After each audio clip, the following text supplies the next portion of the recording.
होंगे। देखिए ना इस बेचारे को, कुछ समझ में ही नहीं आ रहा, घबरा रहा है वो। तो क्या हुआ बेटा, मैं सीधी बात करता हूँ, ये कारोबारी खाना है और इसमें कोई सवाल नहीं होना चाहिए। जी सर, बिल्कुल अच्छा किया आपने कि मुझे समझा दिया। पेरेहान साहिबा पूछेंगी। अगर वो ना पूछे तो भी तुम्हें करना है। देखो, पेरेहान साहिबा से अकेले में बात करो, उनसे मिलो, उनकी अच्छी तरह से खुशामद करते रहना। हाँ, लेकिन खुशामद तनख्वाह से ज्यादा ना हो।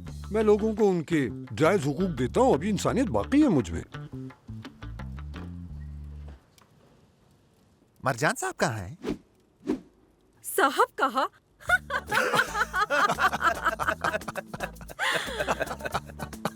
इस वक्त वो इधर कभी भी नहीं आता। माफ कीजिएगा प्लीज।